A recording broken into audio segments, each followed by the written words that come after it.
Yo guys, what is good? Welcome back to the Uncle Sharma channel. Sorry, I was a couple minutes late, just setting up all the things that I want to talk to you guys about and discuss with you guys. How are you guys doing? We're back to talk about Inter, taking a little break from Italy, from the Azzurri, which has been the main focus of my channel over the last 2-3 weeks since the Euros have started. It's been a nice distraction from Inter, but let's not forget, guys, the focus of my channel, the main focus of this channel has always been Inter. It's in the name, Uncle Sharma, Inter videos weekly. And today just had to cover the big news coming out. A few big news coming out. Obviously, the main one, you guys know the kebab talk that we gotta get through. Hakan Calhanoglu, that's how you say his name. I learned it today. I saw a video of Hakan himself explaining how to say his name properly. Hakan Calhanoglu. So the G is silent in I used to say Calhanoglu, but it's Calhanoglu. What's that Lil Wayne line? Real G's moving silent like lasagna. So yeah, that's the guy that's coming in, guys. Let's see who is in the house. The comment section's already popping off. Chris in the house. What's up, bro? Got Musab. Who else we got? We got SA. We got Harry, of course, regular of the channel. What's up, bro? We'll go through all the comments. Justin, my guy. Hermanito, Interista. King Darian, of course, another OG of the channel.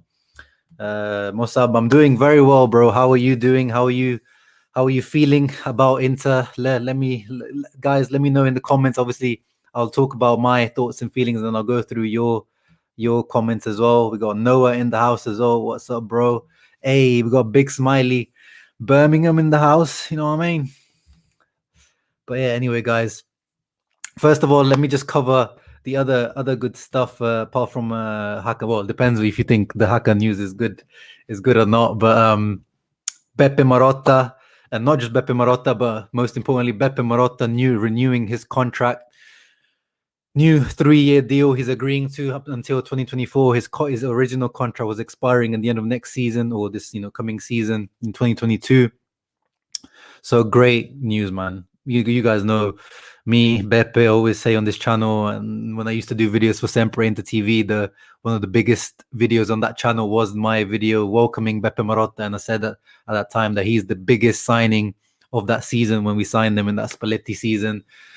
And now re-signing him, there's been so much negativity around Inter. We know the financial issues, Suning, Steven Zhang, Conte leaving, all this stuff is just Hakimi rumors, Lautaro, all these, we've got to sell. So we've been bombarded with negative news. I was worried, and I've said on the channel and I've said on my tweets that Suning's financial situation did worry me a little bit. We saw those reports coming out of China as well. There's been some frozen assets in China, like 5% of Suning's worth of Suning shares, I believe, in China were frozen.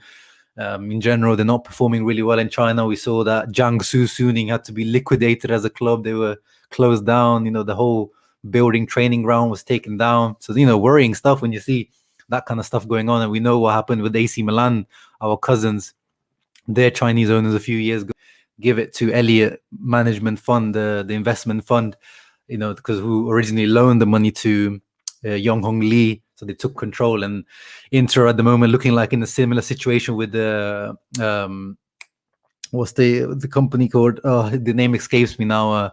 Tree something. What was it? Lion? No, it was a tree, rock tree. No, it was something tree. Let me know in the comments, guys. I just completely forgot the name of the investment fund that's loaning into the money.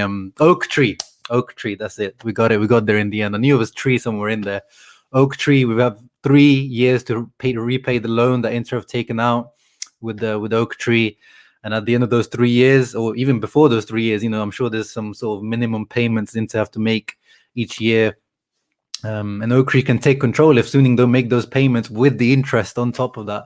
So it's looking like a similar situation, but the fact that Beppe Marotta is renewing, not just Beppe Marotta, Dario Baccin, who's also one of the directors, Piero Ausilio, obviously we know the sporting director, Antonello, who's kind of looks after the financial side. He's the CEO of the finance side of things, the business side of things. Marotta is kind of the CEO of this football side of things. So all those, big top level directors all renewing their contract until 2023 or 2024 is great news, which shows that they've had talks with Steven Zhang. They've sat down, they've discussed things, they've looked at, someone like Beppe Marotta, he's in high demand. This guy is one of the best out there in the business. If he didn't think like this project had legs, had stability, he wouldn't stay. Same for Auxilio. I know I discussed that maybe it is worth looking past Auxilio. He's been there for a while. Maybe we need some new, fresh ideas in terms of recruitment. But him staying as well is a good, great business. And the other guys, Antonello and Bacin, we're not really sure what they do, but clearly, they're an important part of that director leadership. They've been here. They've been part of taking Inter back to the top. So great news, and I just wanted to cover that off before we talk about everyone's telling me is he has Oak Tree. We got there in the end, and more good news in terms of we had the Bastoni renewal is already is done and dusted. Bastoni has renewed. Barella contracts, there's been rumors that they're looking to do that as well. Lautaro contract is always also supposed to be in the works. Ranocchia contract as well, even though he was supposed to be leaving. Apparently he's been offered a new deal. Even he was going to be a free transfer, but I guess it doesn't make sense to me, keeping some of these kind of guys that are on the fringes of the team. But we've seen Ranocchia has become a useful backup, right? I mean, the old captain.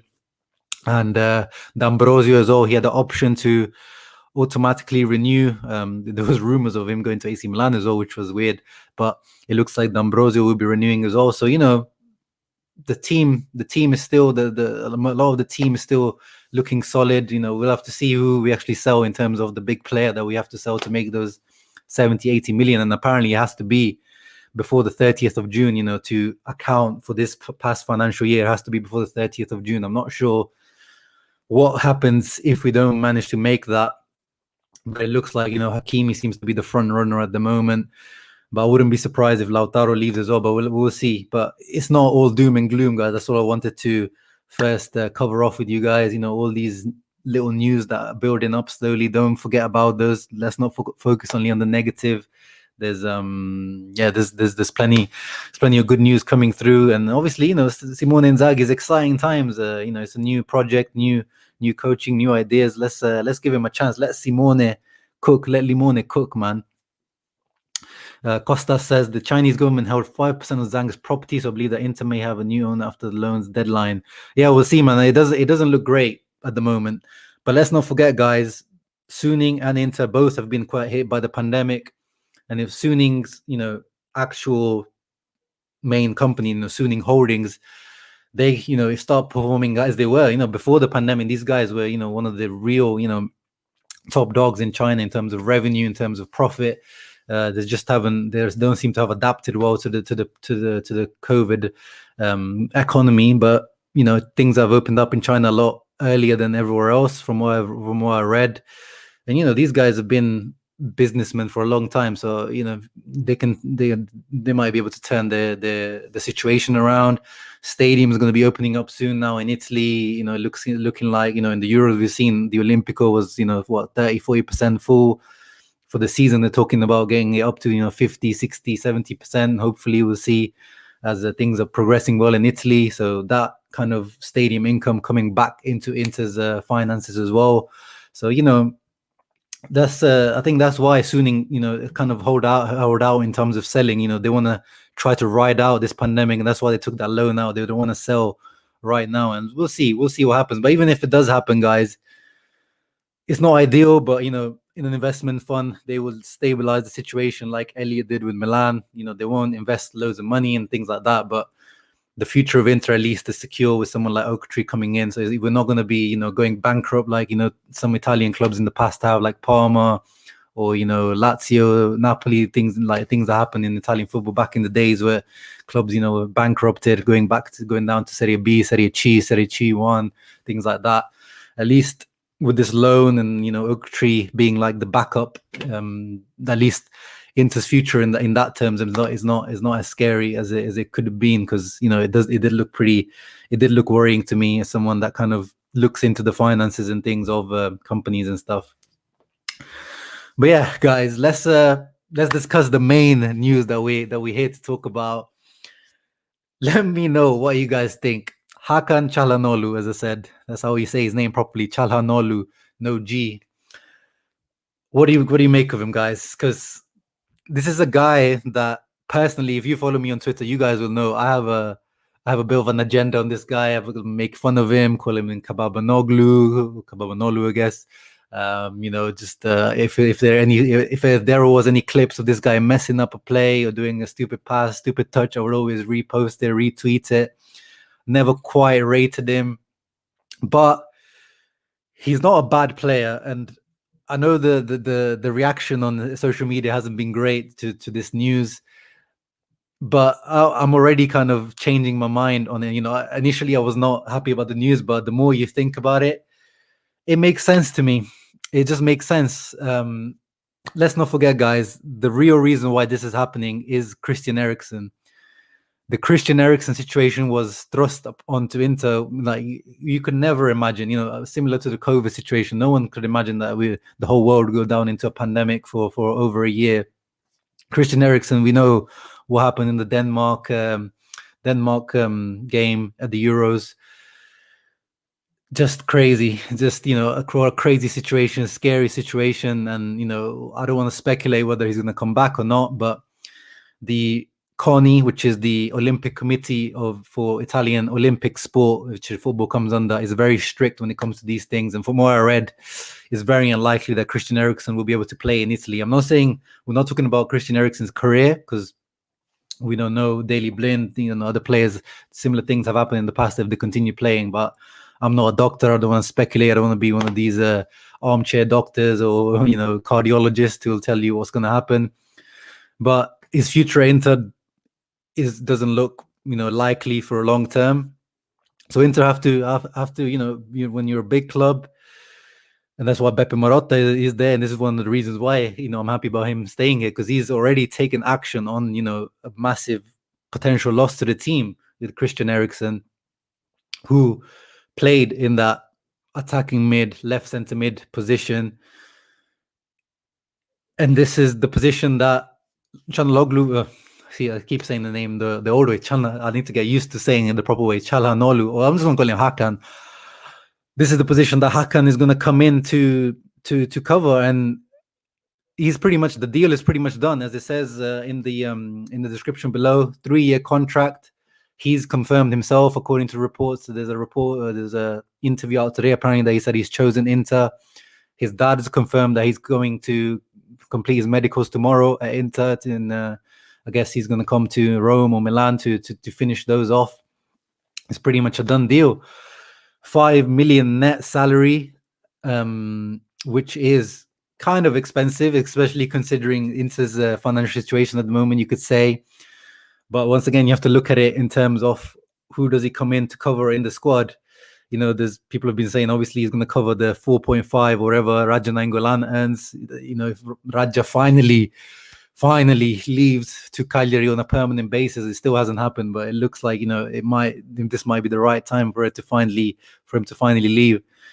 He will come in to pretty much take that spot. Those wages will be covered pretty much, and there's rumors of a 1 million bonus on top of that, but I'm guessing it'll be related to team-related performances. Like, a lot of the players had Scudetto bonuses, which is quite normal, so that might be a Scudetto bonus, maybe it's a top 4 bonus, maybe it's a number of goals or assist bonus, we don't know. But 5 million base salary is kind of expensive, but at the end of the day, he's not going to be the highest earner in the team, which is Christian Eriksen with 7.5 million net. Him and Lukaku earn the same.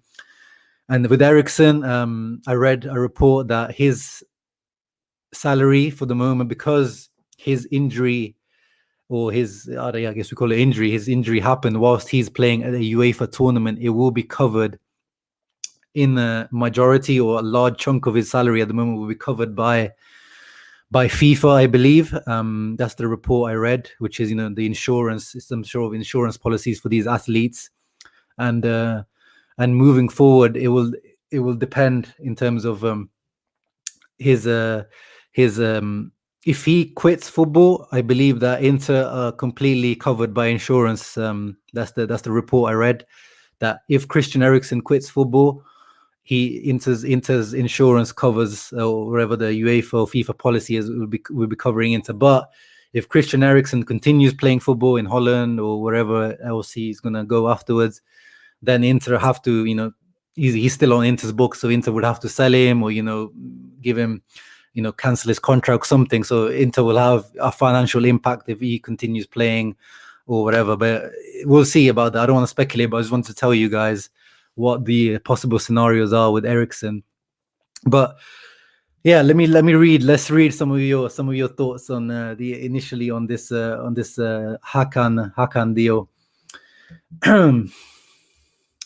This is according to the Super League. Mr. Exposer, he doesn't have a good feeling about Calha coming to us. He's very inconsistent. I think that's a very good point in terms of Hakan. One thing we can definitely say, and I'll probably get a Milan fan on the channel to talk about it, he's been very inconsistent. He's been at Milan for 4 seasons now, and really and truly, he's given them this proper, good performance has been 1 out of the 4 years.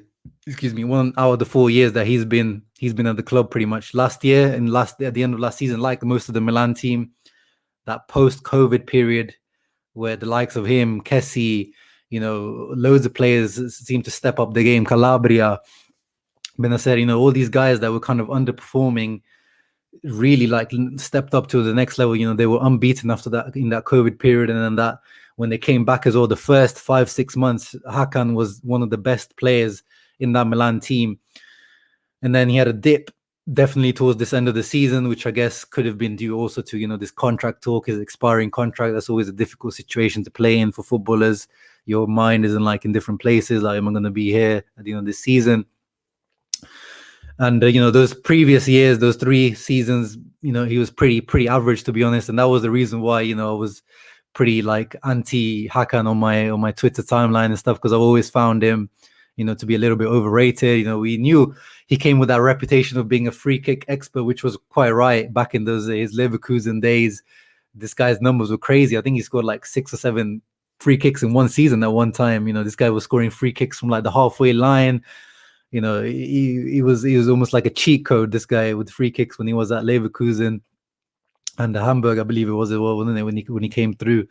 And then he comes to Milan, and I think he scored 2 free kicks in the 4 seasons he's been there, and I think he's had a couple of deflected ones as well. He's not been anywhere the level. He plays with the number 10. I think one of the issues I have with him, I think he thinks of himself. He seems to have a little bit of arrogance about himself, that he thinks he's better than he actually is, which I think annoyed in Milan fans as well. He's got number 10 tattooed on himself. That's how that's how highly he regards himself. He thinks he's a Rui Costa or number 10. And at the beginning of Milan, to be fair to him, he was shunned out onto the left-hand side. He's not a winger. He doesn't have the pace. He doesn't have the trickery or the skill to play as a winger. But he did his job. He worked hard. But Pioli finally put him in his position, in the 4-2-3-1 behind the striker, and this is where he's finally flourished. But definitely, as Mr. Exposer says, that's one of the issues I feel like we're going to have with him, and that Inzaghi will have to work on, is his inconsistency.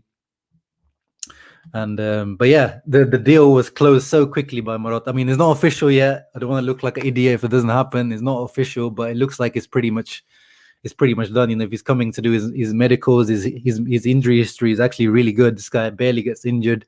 He's completed he played almost every single match for Milan. This guy was really important for that Milan team.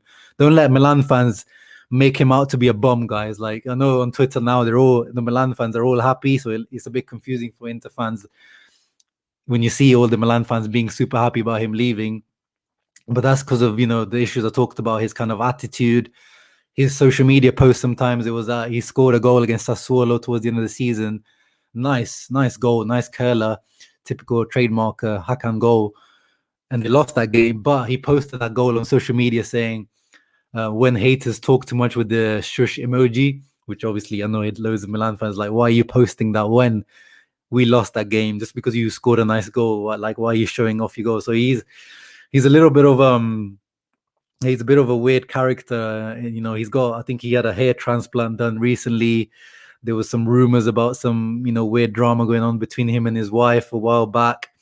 Although apparently the reason why he chose Inter is because he wanted to stay in Milan because of his wife, because of his child. He feels comfortable. He likes Milan. His wife likes Milan, and that's what I read was one of the main reasons that made him pick Inter, is that he wants to remain in Milan or in Italy. But he's definitely a different character compared to Eriksen. Eriksen, we know, very shy, very reserved character, doesn't really post that much on social media, doesn't really speak out in interviews and stuff. He doesn't act out on the pitch. You don't see he's definitely almost the opposite of Hakan, even though they play in a similar position.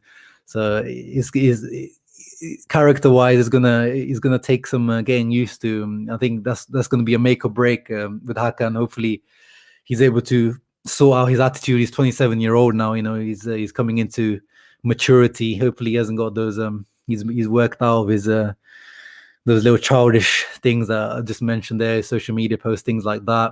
He fell out with Ibrahimovic at one point, I believe. Remember, and I think it was after that Sassuolo match. There was that clip that was released that Ibra was shouting at him, saying, "I don't fucking understand you."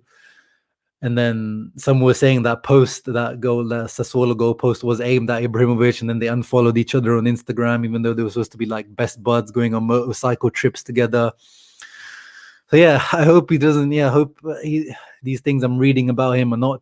He's not a dressing room. He's not going to be a dressing room nuisance. That's what I'm hoping, and that's some of the doubts I have. But this is, as Musab says, the saltiness of Milan fans is actually converting me into this deal, making me happy for this deal, because over the years, as Interisti, we've suffered of Inter players going to Milan. How many times have we seen it? The likes of Andrea Pirlo, Seedorf, who else was there? R9 went there, but he was already done.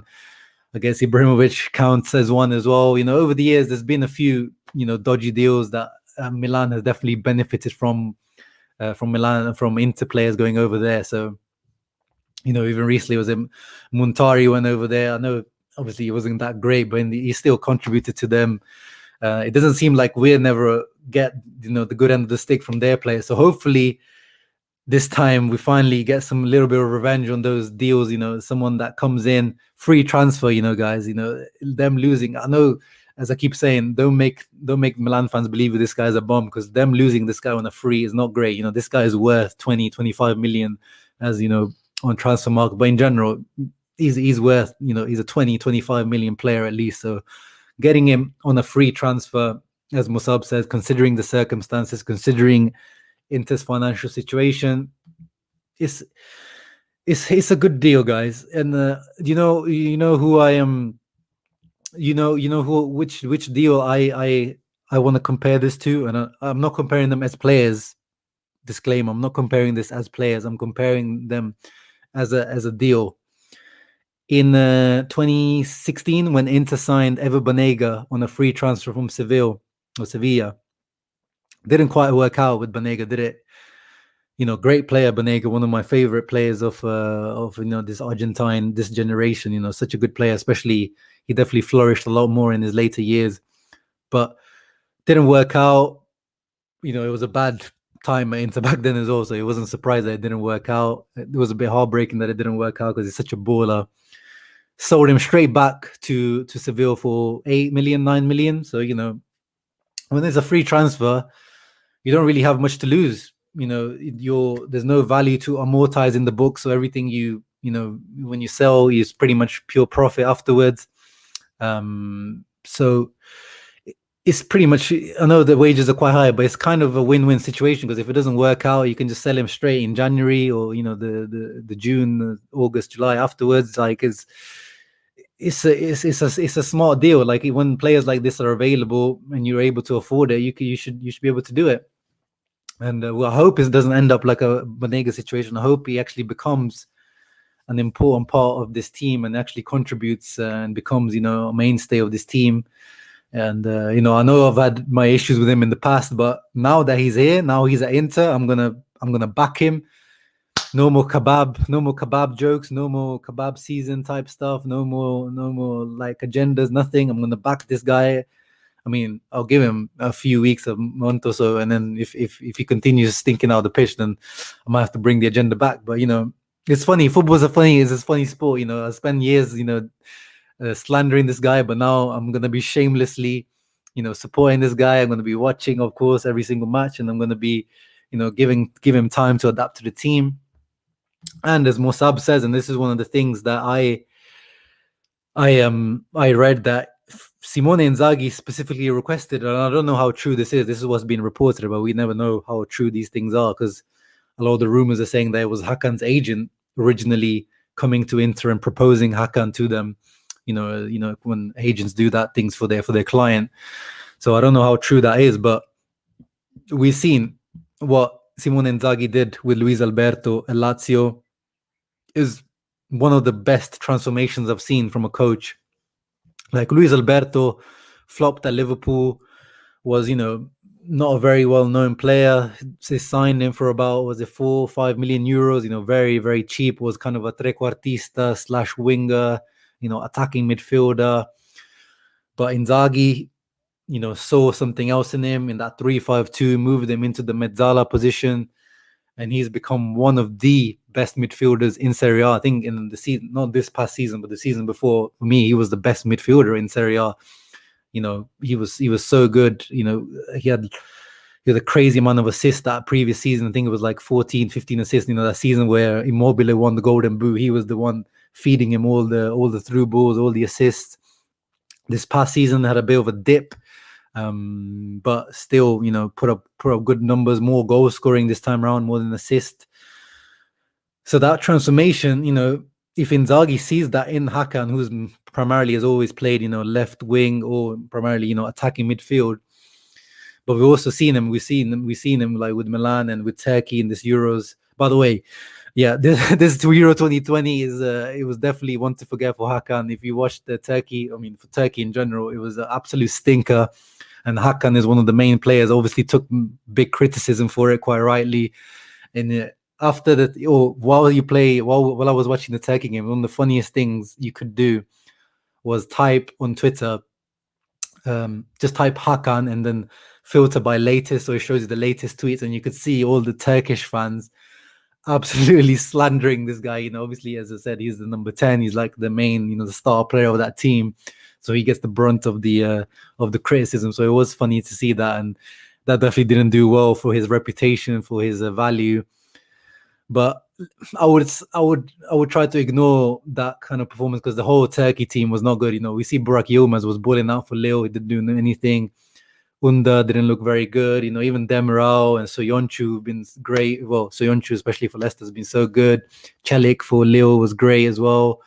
All players that have been in good form, they just didn't look good. So I wouldn't look too much into his Euro 2020 performance, and which I would do the same. When we say how we intersigned João Mario back in the day, where he was balling out at the Euro 2016. I'll never take a tournament performance too much on face value, because that's always a false image to me, those kind of international performances, because it's a completely different type of game. When you play for your country is a different level.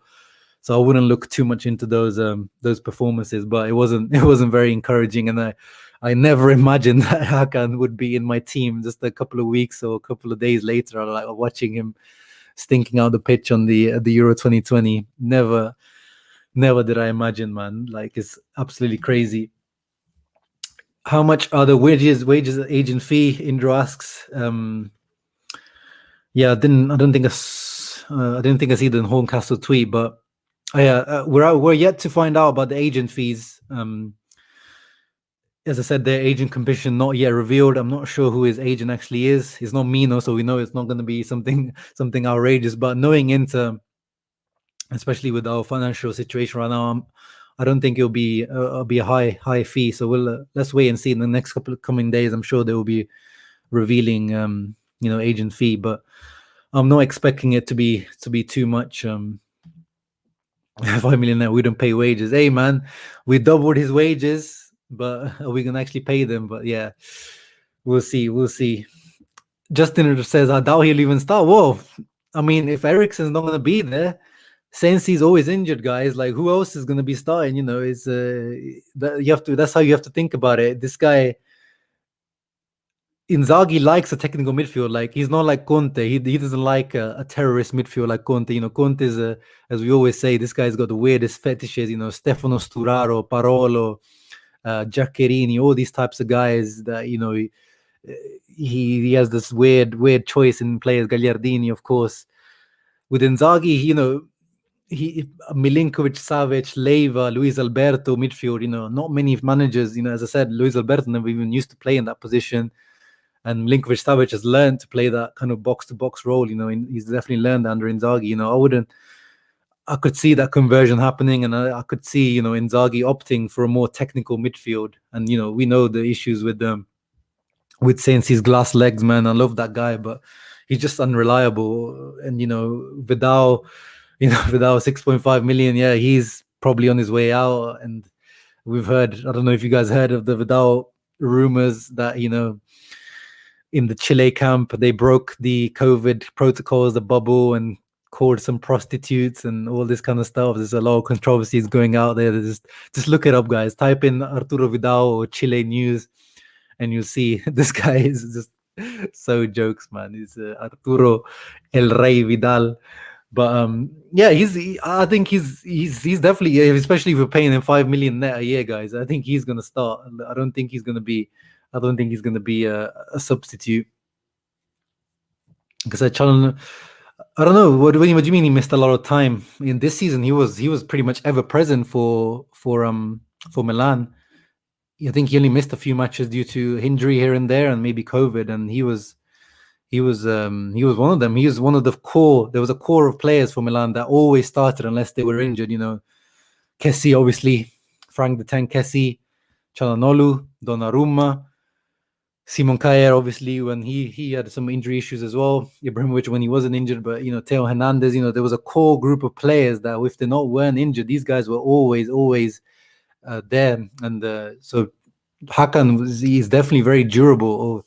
I haven't looked into his past seasons, but I don't remember him being a particularly injury-prone type of player. So I'm not sure what you mean by that. Yeah, and as Ricky says, "What's up, Ricky, bro? Inzaghi could do some work." So yeah, let's let Inzaghi cook. So if he's specifically requested for Hakan, I have faith in Inzaghi, you know, being able to do that Luis Alberto type conversion. And you know, the work he's done with not just Luis Alberto, as I said, even Milinkovic Savic, he was always, you know, talented, but he's taken his game to the next level with the Inzaghi goals and assist wise. You know, this season having like 8 goals, 9 assists.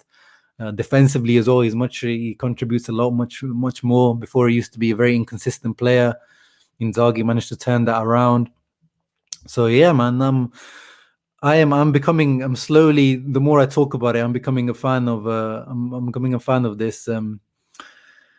Yeah, I'm not sure about these things, Indro. I'm not really looked into this these types of things. Yeah, AC Milan inconsistent. Yeah, I mean, in general, over the last few years, they have been, for sure. Yeah, so, you know, Hakan would be, you can only be as good as the team you were in. But, you know, this past season, they've definitely were one of the most consistent teams in the league, for sure. Probably actually more consistent than Inter over a year period. Nadim says Hakan is a good signing considering the circumstances. I agree. And yeah, he was, for some reason, played on left wing for 3 years, which made no sense. And yeah, that's not really his position. And I really hope he doesn't take free kicks on our team. Who else is going to take him, bro? If Eriksen's not there, you know, I know you've seen those memes now, but his free kicks aren't that bad. It's just that he built that reputation as this free kick expert. But when you think about it, guys, there's really not that many free kick experts in this game. You know, there's not the days of Juninho, Pirlo, you know, Del Piero, Baggio, Henry. You know, back in the days, there used to be a few, you know, Beckham. There used to be, you could list a few players that were considered to be free kick experts because they used to score every season. But nowadays, how many players are there out there actually that score free kicks on a consistent basis? You know, Kolarov was one of them. Kolarov, Eriksen. You know, when you looked at the Opta list, I remember when we signed Kolarov was right up there with Eriksen, with Hakan, as, you know, the most consistent free kick scorers over the last few seasons. But then, yeah, as I said, when Hakan joined Milan, it just fell off the face of the earth, his free kick taking.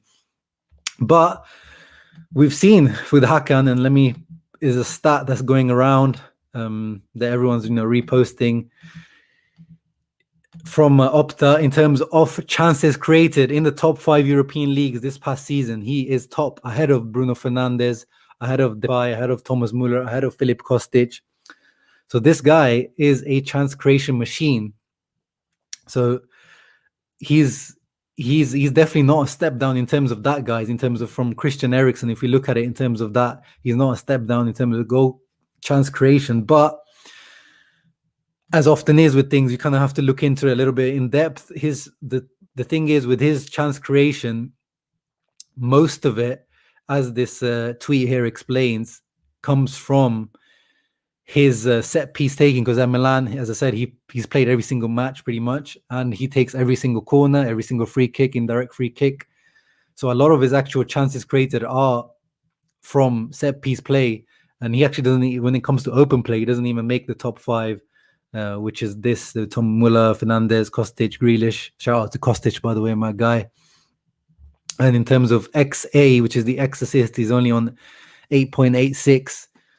So, you could say that maybe is slightly misleading his that stat that he's the most chances created, but set pieces are a big part of Inter's game as well. We know with our back three, when they come up for corners, those guys are very, very dangerous when it comes up to Skriniar, De Vrij, Bastoni, Lukaku. All these guys are big threat in the air, so they'll be feasting on this guy with this guy's corners and indirect free kicks.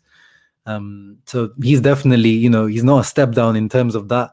He's got a really great whip on his free kicks, but yeah, it looks like his actual direct free kick taking is probably going to be a step down to Eriksen, who scored a couple this season, and yeah, he just seems a little bit more consistent on that. Hakan seems to hit the wall a lot, or fly over, because he tries to hit it really hard.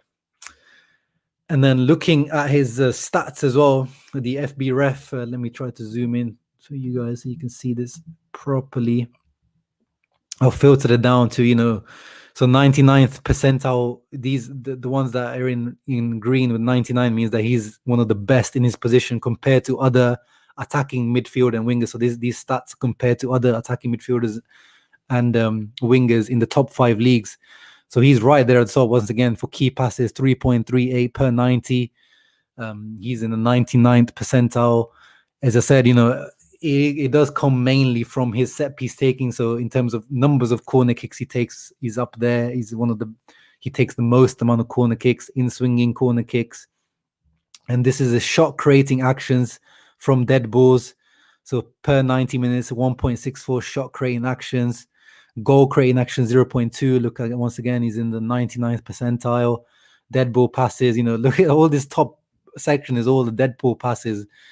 Now this is finally these are more open play, passes attempted. Shot creating action 5.76, which is really good. So each match he creates at least 5 shot creating actions, whether it's a pass or an actual shot from him or a rebound. Switches of play, this is one of the things that I really enjoy about his game. Actually, he has really nice and crisp switches of play. Where is it? It's not showing it. I don't know what's happening there, but yeah, 3.71 switches per 90, 45 passes completed per 90. Total passing distance 850 meters. Progressive passes 5.9. He gets really involved in the game, 69.84 touches per game. That's a very high number. High passes, live ball passes. He's very involved in the game. Similarly to kind of Christian Eriksen's role at Inter. He does drop deep as well. 0.74 goal creating action. That's really good as well. Like almost 1 per game. One of his actions end up in the goal. So good underlying stats from the guy. Progressive carries as well. He's not that great, 7.92, but still pretty good. I think that's a lot more than the likes of Eriksen. So let's compare it to Luis Alberto quickly from this past season. See how he compares there to Luis Alberto. See, Alberto performs much better on the X assist, expected assist, much better on the shot creating action and progressive passes, progressive carries, dribbles completed. Yeah, let's have a look as if you complete scouting report. But with the thing with Alberto is he's been compared to other midfielders, not attacking midfielders. So this is a little bit skewed in terms of his percentile. But yeah, he's a bit more of a carrier. He's a bit more of a dribbler, which we know. He's a lot more active on the in the live ball situation rather than Hakan, who's a bit more active on the dead ball situation. But yeah, no, I think he is functional to the system potentially. But we just have to see. We just have to see what Inzaghi can do. Yeah, man. But top form Sensi, that's as Justin says. We know Sensi on his day is so good, but it's an oxymoron talking about Sensi being fit because this guy is just never fit. I'm slowly starting to give up on this guy. You know, I'm a big Sensi fan, but there's only so much you can wait for someone, man. Yeah, as Noah says, Eriksen's very unproblematic, whereas Chala on the other hand. Yeah, imagine if Hakan was in the situation that Eriksen was in with Conte. Eriksen, this guy barely said a word when Conte wasn't playing him. Just did his worked hard in training with the Hakan. I don't believe it would the same thing would happen. Yeah, it's a very different, different character. Nevon, yeah, don't worry, bro. You can always rewatch it. You can always rewatch the stream. No big worries there. It's a damn shame with Eriksen, yeah, man. Just as Eriksen was getting into full gear with Inter, you know, we almost waited a year for Eriksen to finally click into gear. We got 5 good months out of Eriksen out of his 1.5 year, but you know, let's keep hope alive for Eriksen. Let's I don't want to say any type of, you know, thing about his career being over or anything. Let's not speculate, but just hope he's whatever happens is the best for Eriksen. It was injury in the second half. They kept him out for a month. Yeah, I guess if it was an injury, I need to have a look at his record properly. But I'm pretty sure it wasn't that particularly long term, his injury. But yeah, that obviously would affect him. Hey, it's not just in the house. Belgium Finland live streaming coming now. I'm gonna go off just before the Belgium match, so you guys can go and watch that Euro 2020 action. Yeah, but I think yeah. If you compare, if we signed Christian Eriksen for 20-25 million, wherever it was last January, it would have been worrying. But this is a free transfer, and as I said, free transfer, you can always sell him. He's 27. He's not going to really lose too much value, even if he doesn't play that well. You can always sell him on. It's a Beppe Marotta special, guys. You know what Beppe does. Free transfers. We've known over the years at Juventus what he's done. This is a Beppe Marotta special. The way he's closed it out so quickly is a Beppe Marotta special. Yeah, I mean, if you look past the political stuff, I'm not really sure what the reasons why he does that. I'm not really too in tune with Turkish politics or what's going on over there. I really don't really care about those types of things. When it comes to Inter football, I just look at the football side of things. I'm not really too concerned. Everyone can obviously have their own opinions and things on that. It seems like Milan fans are tuning in and thanking us. Well, thank you. You know, you guys are gifting your best players to the team. You know, PSG taking your best goalkeeper, your generational goalkeeper on a free. Inter taking your best attacking mid on a free. Who else are you going to give? I know Kessi's contract is expiring next year, and you know, could end up being a similar situation. So watch yourself, buddy. Keep a lookout on your team. Don't focus too much on what we're doing. Everyone's getting political in the comments, guys. Let's not get political in here. Is there any hope for Sensi getting back? I don't know, bro. Antonio Pintus is gone. You know, the physical trainer that Conte brought in, who was a sergeant. That maybe someone else, you know, whoever Inzaghi brings in, maybe he's a little bit softer training methods. I don't know. Maybe it helps him out. I don't know. Obviously, I'm gonna always keep hope with him. His agent came out and says, "Don't worry, next year he'll be better with his injuries. He was unlucky," but obviously he's gonna say that as his agent. But my hope is slowly dying out with Sensi. But And it's gonna be the problem is no one's gonna buy him with this type of injury record. I know Shakhtar Donetsk was rumored to be buying him, but that's just because the Zerbi went there, and he's a big fan of Sensi. He's compared him to Iniesta and stuff before, so we'll see. But Sensi, man, we'll have to wait and see what the situation is. I have like 10% hope for this guy now, but I'm gonna continue supporting him just because I love that guy. Yeah, he can. I wouldn't say he's a clutch player, but he can definitely step up, and he had a good couple of performances in some big matches. You know, when I watched him, you know that Milan derby when Milan beat Inter 2-1. You know, he was a big part of that. He was controlling that match with his passing and his play. So let's not the end of the world, guys. Let's not Indra firing some shots.